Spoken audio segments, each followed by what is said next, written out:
അങ്ങനെ പൂജാരി അല്പം പൂജകളൊക്കെ കഴിഞ്ഞ ശേഷം ഇനി കുട്ടിയെ വിളിച്ചോളൂ, ആദ്യം ബാലികാദോഷത്തിലുള്ള പരിഹാരം ചെയ്യാം, അത് കഴിഞ്ഞ് സുമംഗലി പൂജ എന്ന് പറയാൻ ട്ടോ. അപ്പോൾ ജയ ശരി തിരുമേനി എന്ന് പറഞ്ഞുകൊണ്ട് മാനസയെ ഭാവനയെ ഒന്ന് ഇങ്ങോട്ടേക്ക് വരൂ എന്ന് പറഞ്ഞ് വിളിക്കാൻ ട്ടോ.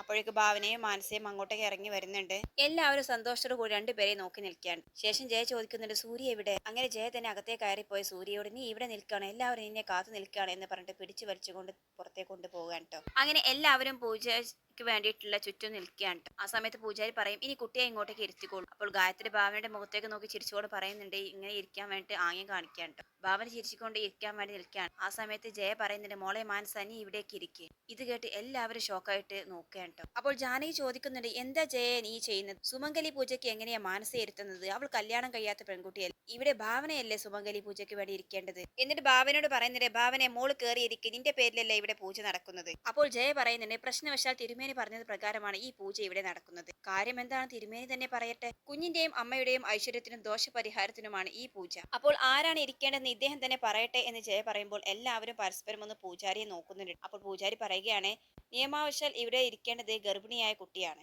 അമ്മയുടെയും കുഞ്ഞിന്റെയും സാന്നിധ്യമാണ് ഈ കളത്തിൽ വേണ്ടത്. എല്ലാവരും വളരെ വിഷമത്തോടുകൂടി മുഖത്തോട് മുഖം നോക്കുകയാണ്. അപ്പോൾ ജാനകി പറയുന്നുണ്ട്, കുഞ്ഞിന്റെ അമ്മയാണ് ഇരിക്കേണ്ടത് എങ്കിൽ ഇവിടെ ഭാവനയാണ് ഇരിക്കേണ്ടത്. സൂര്യയും ഭാവനയുമല്ലേ ഈ കുഞ്ഞിന്റെ അച്ഛനമ്മമാർ എന്ന് ചോദിക്കാൻ ട്ടോ. അപ്പോൾ ജയ പറയുന്നത്, ജനിക്കാൻ പോകുന്ന കുഞ്ഞിനും കുഞ്ഞിന്റെ അച്ഛനമ്മമാർക്കും വേണ്ടിയിട്ട് ദീർഘായുസിന് വേണ്ടിയിട്ടാണ് ഈ പൂജ ഇവിടെ നടക്കുന്നത്. എന്നിട്ട് ഭാവനയെ നോക്കിയിട്ട് ജയ പറയുന്നുണ്ട്, ഇനി ഭാവന പറഞ്ഞാൽ മതി ഞാൻ ഇവിടെ ആരെയാണ് ഇരുത്തേണ്ടത് എന്ന്. ഭാവനയാകട്ടെ എന്ത് ചെയ്യണമെന്ന് പറയണമെന്നറിയാതെ ആകെ ആശയക്കുഴപ്പത്തിൽ നിൽക്കുകയാണ്. അല്പനേരം ചിന്തിച്ച് തീരുമാനിച്ച ശേഷം ഭാവന പറയുന്നുണ്ട്, മാനസ നീ കയറിയിരിക്കും. ഇത് കേട്ടതും എല്ലാവരും അത്ഭുതത്തോടു കൂടി നോക്കി നിൽക്കുകയാണ്. ജയനിർമ്മലയാകട്ടെ വിജയഭാവത്തിൽ ചിരിക്കുന്നുണ്ട് ട്ടോ. എന്നിട്ട് ഭാവന പറയുന്നുണ്ട്, ഇവിടെ ഇപ്പോൾ കുഞ്ഞിന്റെ അമ്മയെക്കാളും പ്രാധാന്യം കുഞ്ഞിനാണ്. പ്രശ്നവശങ്ങളും പൂജാവിധികളൊന്നും മറികടക്കാൻ നമുക്കാവില്ലല്ലോ. ഇനി ഞാൻ കാരണം ഒരു ദോഷവും വരാൻ പാടില്ല ഞങ്ങളെ കുഞ്ഞിന്. ഇത് കേൾക്കുന്ന ജാനകിക്ക് ആകെ ദേഷ്യം വരികയാണ്. മോളെ ഭാവന, ഇത് എവിടുത്തെ ന്യായമാണ്? അപ്പോൾ ഭാവന പറയുന്നുണ്ട്, വല്യമ്മ ആദ്യം പൂജകൾ നടക്കട്ടെ, ഇനി നമ്മളായിട്ട് ഇവിടെ ഓരോ പ്രശ്നങ്ങൾ ഉണ്ടാക്കണ്ടല്ലോ. അങ്ങനെ ഭാവന തന്നെ മാനസയെ കൊണ്ടുപോയി അവിടെ ഇരുത്തുകയാണ് ട്ടോ. ജാനകി വിജയപത്മനോട് പറയുന്നത്, ഞാൻ പറഞ്ഞില്ലേ പപ്പേട്ട, ഇതെല്ലാം ഭാവനയ്ക്കിട്ട് നല്ല പണി കൊടുക്കുകയാണ് ജയനിർമ്മല എന്ന്.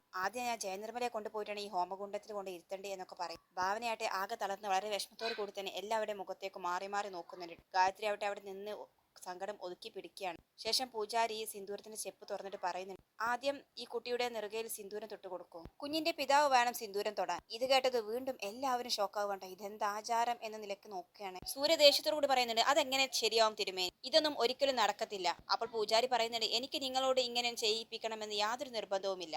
നാളെ കുഞ്ഞിനോ കുഞ്ഞിന്റെ മാതാപിതാക്കൾക്കോ എന്തെങ്കിലും സംഭവിച്ചാൽ ഞാൻ ഉത്തരവാദിയല്ല. ജയനിർമ്മലയാട്ടെ ഒന്നും അറിയാത്ത ഭാവത്തിൽ നിൽക്കാൻ. എന്നിട്ട് ഇടക്കണ്ണിട്ട് ഇവരെല്ലാവരും നോക്കി. ഗായത്രി പറയുന്നുണ്ട്, സ്വാമിജി എന്റെ മകളാണ് സൂര്യയുടെ ഭാര്യ, അപ്പോൾ പിന്നെ എങ്ങനെ അവൻ മറ്റൊരാളുടെ നെറുകയിൽ സിന്ദൂരം തൊടുക? ഇതിക്കടെ ജാനകി മാറി നിൽക്ക് പപ്പേട്ട എന്നൊക്കെ പറഞ്ഞ് വിജയപത്മനെ എറിഞ്ഞു മാറ്റിക്കൊണ്ട് ജയയുടെ അടുത്തേക്ക് ഓടിച്ചെല്ലുകയാണ്. ജയ, ഇതൊന്നും ഒരിക്കലും ശരിയാവത്തില്ല. ലോകത്തില്ലാത്ത ഓരോ ആചാരങ്ങളും കൊണ്ട് വന്നിരിക്കുന്നു. ഞങ്ങൾ എന്താ വിഡ്ഢികളാണോ?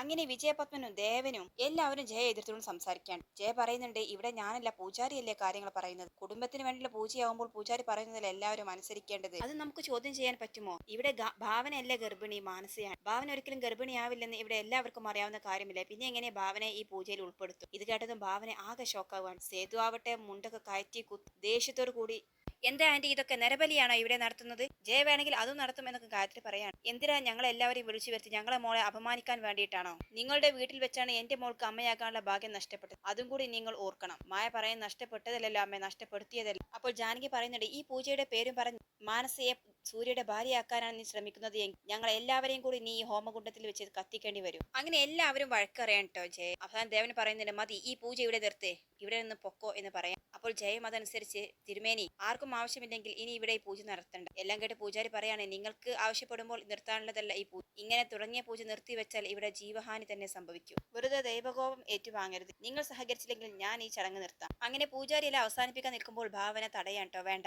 എന്നിട്ട് സൂര്യയോട് പറയുന്നത്, സൂര്യ നമ്മുടെ കുഞ്ഞിന് ഒരു ആപത്തും വരാൻ പാടില്ല. നീ മാനസിക സിന്ദൂരം ചാർത്തി എന്ന് വെച്ച് ഒന്നും സംഭവിക്കാൻ പോകുന്നില്ല. സൂര്യ ചോദിക്കുന്നുണ്ട്, എന്തൊക്കെ ഭാവന നീ പറയുന്നത്? വാ സൂര്യ, നീ ചെന്ന് ചെയ്യേ. ഈ പൂജയുടെ ലക്ഷ്യം എന്താണോ അത് നടക്കണം. നമ്മളായിട്ട് ഇവിടെ ഒരു എതിർപ്പ് പറയണ്ട എന്ന് പറയാൻ. എല്ലാവരും ഇത് കേട്ട് വീണ്ടും ഷോക്കായിട്ട് നിൽക്കുകയാണ്. അപ്പോൾ മാനസികയാട്ടെ, ഭാവന വേണ്ട, വെറുതെ എന്നെ കൂടി എല്ലാവരും ശത്രുവാക്കരുത് പ്ലീസ് ഭാവന എന്ന് പറഞ്ഞ് കരയാൻ ട്ടോ. ഭാവന പറഞ്ഞു, നീ പേടിക്കണം, നിന്നെ ആരും ഇവിടെ ശത്രുവായി കാണില്ല. കേട്ട് നിൽക്കുന്ന എല്ലാവരും എതിർക്കാണ്. ഭാവന, നീ എന്താ ചെയ്യാൻ പോകുന്നത് നിനക്കറിയാമോ?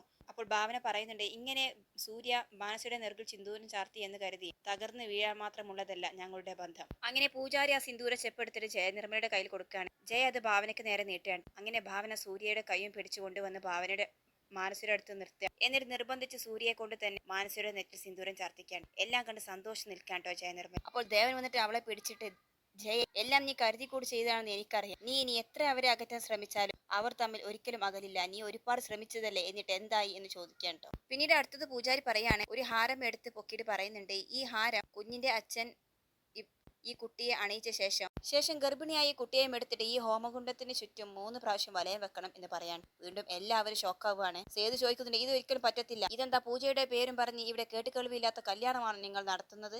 ഭാവന, സൂര്യ, നിങ്ങളൊന്നും ഇതിന് കൂടി നിൽക്കത്തെ പറ്റില്ലട്ടോ എന്ന് പറയാൻ കേട്ടോ സേതു. അപ്പോൾ പൂജാരി പറയും, എന്തിനാ നിങ്ങൾ ഇങ്ങനെ ചൂടാകുന്നത്? ഇതൊന്നും എനിക്ക് വേണ്ടിയിട്ടില്ല. ഇനിയുള്ള 2 ചടങ്ങുകൾ വളരെ പ്രധാനപ്പെട്ടതാണ്. അങ്ങനെ ഭാവന വീണ്ടും സൂര്യ നിർബന്ധിക്കുകയാണ്, സൂര്യ ചെല്ല്, ഇനി ഒന്നും മുടക്കണ്ട. സിന്ദൂരം ചാർത്തിയതിനും വലുതായിട്ടൊന്നുമില്ലല്ലോ ഇത്. എല്ലാം പെട്ടെന്ന് വേണം, ഇതിനൊക്കെ സമയം കാലം ഉള്ളതാ എന്ന് പറഞ്ഞിട്ട് ആ ഹാരം എടുത്തിട്ട് ജയയുടെ കയ്യിൽ കൊടുക്കുകയാണ്. ജയ അത് ഭാവന്റെ കയ്യിൽ കൊടുത്തിട്ട്, ഭാവന ഇത് കൊടുക്ക് സൂര്യക്ക്. ഭാവനായിട്ട് അതും കയ്യിൽ പിടിച്ച് കരഞ്ഞുകൊണ്ട് നിൽക്കുകയാണ് കേട്ടോ. ശേഷം സൂര്യയുടെ കയ്യിലേക്ക് ആ ഹാരം എടുത്ത് കൊടുക്കുകയാണ്. സൂര്യ അത് ചെയ്യത്തില്ല എന്നുള്ള ഒറ്റ വാശി നിൽക്കുകയാണ് കേട്ടോ. അങ്ങനെ ഭാവന നിർബന്ധിച്ചിട്ട് സൂര്യ ആ ഹാരം മാനസയുടെ കഴുത്തിൽ അണയുകയാണ്. ശേഷം പതിയെ അവളെ എഴുന്നേൽപ്പിച്ച് പൊക്കി പിടിച്ചിട്ട് മനസ്സോടെ അവൻ അവളെയും എടുത്ത് ആ ഹോമകുണ്ടത്തിന് ചുറ്റും വലയം വെക്കാൻ തുടങ്ങുകയാണ് കേട്ടോ. ഇത് കണ്ടു നിൽക്കുന്ന എല്ലാവരും തകരാണ്. ഭാനു പറയുന്നുണ്ട്, അമ്മ എന്താണ് ഇതൊക്കെ നടക്കുന്നത്? ഗായത്രി പറഞ്ഞു, എല്ലാം മനഃപൂർവ്വം തന്നെയാണ് മോളെ ഇങ്ങനെ ചെയ്യുന്നത്. ഇതെല്ലാം താങ്ങാനുള്ള ശേഷി എന്റെ മോൾക്കുണ്ടായാൽ മതിയായിരുന്നു എന്ന് പറയാൻ കേട്ടോ ഗായത്രി. എന്നിട്ട് അവർ വളരെ സംഘത്തോടെ കരഞ്ഞുകൊണ്ട് തന്നെ നോക്കി നിൽക്കുകയാണ്. ഭാവനയാകട്ടെ ഇവർ വലയം വെക്കുന്ന ഒട്ടും നോക്കുന്നില്ല. താഴോട്ട് നോക്കി നിന്നിട്ട് അവൾ സങ്കടപ്പെടുകയാണ് കേട്ടോ. ആരും കാണാതെ കണ്ണീർ മെല്ലെ തുടച്ചു മാറ്റുന്നുണ്ട് അവൾ.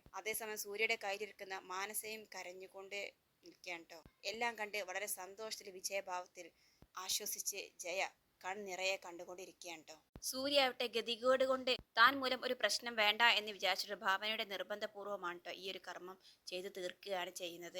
അങ്ങനെ മാനസയുടെ മേലുള്ള എല്ലാ പൂജകളും കഴിഞ്ഞതിന് ശേഷം മാനസയെ അവിടെ നിന്നും എഴുന്നേൽക്കാൻ പറയാൻ കേട്ടോ പൂജാരി. കുട്ടിയെ അവിടെ നിന്നും എഴുന്നേൽപ്പിക്കും. അങ്ങനെ ജയ തന്നെ മാനസയുടെ 2 കൈകളും പിടിച്ച് അവളെ എഴുന്നേൽപ്പിച്ച് ഇരുത്തുകയാണ്. പിന്നീട് പൂജാരി പറയുന്നുണ്ട്, ഇനി സന്താന സൗഭാഗ്യ പൂജയും ശത്രു സംഹാര പൂജയും കൂടിയാണ് നടത്താൻ പോകുന്നത് എന്ന് പറയാണ്. അടുത്ത കുട്ടിയെ ഇങ്ങോട്ടേക്ക് ഇരുത്തിക്കോളൂ എന്ന് പറയാൻ കേട്ടോ. ആ സമയത്ത് ഭാവനയ്ക്ക് ഒട്ടും വലിയ സന്തോഷമൊന്നും ഉണ്ടായിരുന്നില്ല. അവൾ ആകെ തകർന്നു നിൽക്കുന്ന ഒരു അവസ്ഥയിലായിരുന്നു. അപ്പോൾ ജയക്ക ഭാവനയുടെ മുഖത്തേക്ക് നോക്കിയിട്ട് പറയുന്നുണ്ട്, ഇരിക്ക് എന്ന രീതിയിൽ അവളോട് ആംഗ്യം കാണിക്കാൻ കേട്ടോ. അപ്പോഴും ഭാവന എന്ത് ചെയ്യണമെന്നറിയാതെ നിൽക്കുകയാണ്. ജയ പറയുന്നുണ്ട്, ഭാവന നിന്നോടാണ് പറഞ്ഞത്, നീ അങ്ങോട്ടേക്ക് ഇരിക്കുക എന്ന് പറയാൻ കേട്ടോ. അങ്ങനെ ഭാവന പതിയെ തന്നെ മാനസ എഴുന്നേറ്റ് ആ സ്ഥാനത്തേക്ക് ഇരിക്കുകയാണ്. ശേഷം പൂജാരി ഹോമകുണ്ടത്തിൽ വെച്ച് ഒരുപാട് കാര്യങ്ങളൊക്കെ ചെയ്യുന്നുണ്ട് കേട്ടോ. പല മന്ത്രങ്ങൾ ജപിച്ചുകൊണ്ട്. ശേഷം ഒരു ആൾരൂപത്തെ നേരത്തെ ഉണ്ടാക്കി വെച്ചിട്ട് ഒരുപാട് കാര്യങ്ങൾ ചെയ്തു വെച്ചിരുന്നല്ലോ. പിന്നീട് ആ ആൾരൂപത്തെ മുന്നോട്ട് എടുത്ത് വെച്ചിട്ട് ആ വിളക്കിന്റെ മേലെ കൊണ്ടുവന്ന് കമിഴ്ത്തുകയാണ്. എന്നിട്ട് അതിന് മുകളിൽ ഒരുപാട് മന്ത്രങ്ങൾ ജപിച്ചതിന് ശേഷം കുറച്ച് എണ്ണയൊക്കെ എടുത്ത് ഒഴിക്കുകയും കാര്യങ്ങളൊക്കെ ചെയ്യാൻ കേട്ടോ. എല്ലാവരും ഇതെന്താണ് ഇദ്ദേഹം ചെയ്യുന്നത് എന്ന മട്ടിൽ നോക്കി നിൽക്കുകയാണ്. അപ്പോൾ ജാനകി ചോദിക്കുന്നത്, ഇത് എന്ത് പൂജയാണ് ഇവിടെ നടക്കുന്നത്? ഇങ്ങനെ ഒരു ആൾരൂപവും പോലുള്ള കാര്യങ്ങളൊക്കെയാണ്, ഇതെന്താ ഇവിടെ വല്ല ബാധയും ഒഴിപ്പിക്കലാണോ നടക്കുന്നത് എന്നൊക്കെ ചോദിക്കുകയാണ്. അപ്പോൾ പൂജാരി പറയുന്നുണ്ട്, അല്ല, ഇത് ദൃഷ്ടിദോഷത്തിനുള്ള പൂജയാണ് എന്ന് പറയാൻ കേട്ടോ. അപ്പൊ എല്ലാവരും ഷോക്കാവുന്നുണ്ട്. ദൃഷ്ടിദോഷത്തിനുള്ള പൂജയോ? അതെന്താണ്? അതും ഭാവനയ്ക്ക് എന്തിനാണ് അങ്ങനെ ഒരു പൂജ ചെയ്യുന്നത് എന്ന് പറയാണ്. അപ്പോൾ പൂജാരി പറയുന്നുണ്ട്, ഇത് ഒരിക്കലും അമ്മയാകാൻ കഴിവില്ലാത്ത ഒരു സ്ത്രീയുടെ ദൃഷ്ടിദോഷം ആ കുഞ്ഞിനെ സംഭവിക്കാതിരിക്കാൻ വേണ്ടിയിട്ട് നടത്തുന്ന പൂജയാണ്. ഇത് കേട്ടതും ഗായത്രിക്ക് ആകെ തകർന്ന് വാ പൊത്തുകണ്ട്. ഇതെന്താണ് ഇദ്ദേഹം പറയുന്നത്? എന്തൊക്കെയാണ് ഇവിടെ ചെയ്തു കൂട്ടുന്നത്? ജാനകി പറയുന്നത്, നോക്ക് ജയെ, നീ ഇവിടെ പൂജ നടത്തുന്നുണ്ടെന്ന് പറഞ്ഞപ്പോഴേ എനിക്ക് സംശയമുണ്ടായിരുന്നു ഇതിലെന്തോ ദുരുദ്ദേശമുണ്ടെന്ന്. ഇപ്പോഴിവിടെ അരങ്ങേറിയത് മൊത്തം തെറ്റായിട്ടുള്ള പൂജകളും കാര്യങ്ങളും ലോകത്ത് എവിടെയും കാണാത്തതാണല്ലോ ഇവിടെ കണ്ടു തുടങ്ങിയത്. വിവാഹം കഴിയാത്ത ഒരു പെണ്ണിനെ വെച്ചിട്ട് സുമംഗലി പൂജ നടത്തുന്നു. എങ്ങുമില്ലാത്ത ആചാരങ്ങളും നടത്തും. പിന്നീട് ഇതാ ദൃഷ്ടിദോഷം എന്ന് പറഞ്ഞ് എല്ലാത്തിനും കൂടെ നിന്ന് മുൻപിൽ നിന്ന് ചെയ്യിച്ച ഭാവനയെ തന്നെ നീ ചതിച്ചു. അവൾക്കെന്തിന് ഇങ്ങനെ ദൃഷ്ടിദോഷം? ഇത് അവളുടെ സൂര്യയുടെയും കുഞ്ഞല്ലേ മാനസയുടെ വയറ്റിൽ വളരുന്നത്. പിന്നെ എങ്ങനെ അത് സംഭവിക്കും? നീ ഇത് മനഃപൂർവ്വം ഭാവനയ്ക്കെതിരെ നിൽക്കുന്ന കരുക്കളാന്ന് എനിക്ക് മനസ്സിലായി. ഭാവനയും കരഞ്ഞുകൊണ്ട് അവിടെ നിന്നും എഴുന്നേൽക്കാൻ. വേണ്ട, ഈ പൂജ ഞാൻ ഒരിക്കലും ചെയ്യില്ല, ഇതിന് ഞാൻ ഒരിക്കലും നിൽക്കില്ല. ഇങ്ങനെ പറയുമ്പോൾ തിരുമേനി പറയുന്നുണ്ട്, കുട്ടി എന്ത് അനാവശ്യമാണ് ഈ പറയുന്നത്? ഇത്രയും സമയം പൂജകളെല്ലാം ചെയ്തു തീർത്തിട്ട് അവസാന നിമിഷം കലം മുടക്കുന്നത് തുല്യമാണ്. ദൈവകോപം ഉണ്ടാവും കുട്ടി, നീ തന്നെ ഇത് അനുഭവിച്ചോണം എന്നൊക്കെ പറയാണ്. ഭാവന പറയുന്നുണ്ട്, എങ്കിലും ഞാൻ ഇത് നടത്തില്ല തിരുമേനി, ഞാൻ ഇതിന് കൂട്ടി നിൽക്കില്ല എന്ന് പറയാൻ. ജയൊക്കെ പറയുന്നുണ്ട്, എന്താ ഭാവന നീ ചെയ്യുന്നത്? നല്ലതിന് വേണ്ടിയിട്ടല്ലേ? ദേവൻ പറയാണ്, നീയൊന്നും മിണ്ടാതിരിക്കും ജയ, കുറെ നേരമായിട്ട് ഞാൻ എല്ലാം സഹിച്ചു നോക്കി നിൽക്കുകയാണ്. ഇത് ഇവിടെ പറ്റില്ല, നിർത്തിക്കോണം ഇന്നത്തോടെ ഇതെല്ലാം, പൊക്കോണം ഇവിടെ നിന്ന് എന്നൊക്കെ പറയാൻ ആ പൂജാരിയോട്. അപ്പോൾ ജാനകി പറയുന്നുണ്ട്, നോക്കു ഭാവനെ, നിനക്കിപ്പോൾ ഇവിടെ നടക്കുന്ന കാര്യങ്ങളെല്ലാം മനസ്സിലായില്ലേ? എല്ലാം നിന്നെ മുൻനിർത്തിക്കൊണ്ട് ഈ ജയനിർമ്മൽ കളിക്കുന്ന കളിയാണ്. നിന്നെ എങ്ങനെയെങ്കിലും ഇവിടെ നിന്നും ഒഴിവാക്കണം. ആ സ്ഥാനത്തേക്ക് മാനസയെ സൂര്യയുടെ ഭാര്യയായിട്ട് വാഴിക്കണം. അതിനുള്ള ചടങ്ങുകളാണ് ഇവിടെ നടന്നതും. സിന്ദൂരം ചാർത്തലും ഹാരം അണിയിക്കലുമെല്ലാം. ഇനിയിപ്പോൾ അവൾക്ക് പറയാൻ ന്യായമായല്ലോ ഇത് സൂര്യയുടെ ഭാര്യയാണെന്നുള്ളതിന്. ഇനി നീ ഒരിക്കലും ഇവിടെ നിൽക്കരുത് മോളെ. ഇങ്ങനെ ആർക്കും വേണ്ടാത്ത ഒരു അധികപ്പറ്റ എന്തിനാണ് ഇവിടെ കഴിയുന്നത്? നീ വീട്ടിലേക്ക് നടക്ക് എന്ന് പറയാൻട്ട ഭാവനയോട്. ഭാവനയാകട്ടെ തല കുലുക്കിക്കൊണ്ട് പൊട്ടിക്കരയാൻട്ടോ. ഇവരുടെ ഉദ്ദേശം ആദ്യമേ എനിക്കറിയാമായിരുന്നു വല്യമ്മേ. എല്ലാത്തിനും ഞാൻ കൂട്ടി നിന്നത് ആ കുഞ്ഞിനെ ആലോചിച്ചിട്ടും ഈ കുടുംബത്തിന്റെ ഐശ്വര്യത്തെ ആലോചിച്ചിട്ടും മാത്രമാണ്. ഇപ്പോൾ എനിക്കെല്ലാം മനസ്സിലായി, എനിക്കെല്ലാം മതിയായി എന്ന് പറഞ്ഞ് അവൾ ഇന്ന് പൊട്ടിക്കരയാണ് ചെയ്യുന്നത്.